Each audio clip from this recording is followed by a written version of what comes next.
somber ceremony in London today. The Queen leading Remembrance Sunday services, laying the first wreath at the cenotaph of Whitehall. It was following a 2-minute moment of silence. Other royal family members, Prime Minister David Cameron, other politicians all paid tributes. Ceremonies in Britain take place every year on the Sunday before November 11th. The CBC's Dominic Velitis is following the story and has more from London. So, Dominic, this is always such a moving ceremony to watch. But tell me more, who took part in this year's tribute? Well, first and foremost, Nancy, as you saw from those pictures, the Queen, Her Majesty the Queen, led proceedings today here in London. She was joined by other members of the royal family as well, including Princes William and Harry. The Prime Minister David Cameron was also there. He was joined by former Prime Ministers John Major, Tony Blair and Gordon Brown.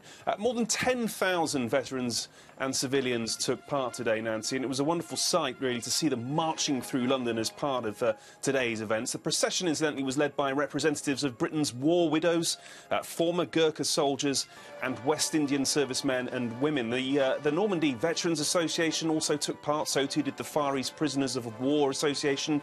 At 500 strong, though, Nancy, the biggest single contingent here in London today was the British Career Veterans Association. And, of course, this year marks the 60th anniversary of that conflict, which claimed the lives of 1,000 British servicemen. Other associations that took part today included the South Atlantic Medal Association, representing veterans of the Falklands War, with veterans of the Suez invasion, the conflict in Aden and 2 Gulf Wars also taking part. Nancy. As well, Dominic, in addition to all the groups that you just talked about, a new group taking part in this year's services really does showcase an interesting chapter in history. Tell me more about that.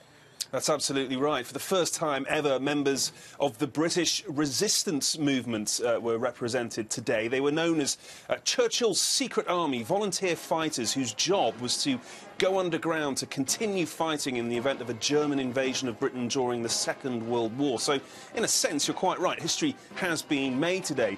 Other associations that perhaps aren't so well known and which also took part included the Shot at Dawn Pardons campaign, whose members won posthumous awards for hundreds of British soldiers who were executed during World War I for desertion. Nancy.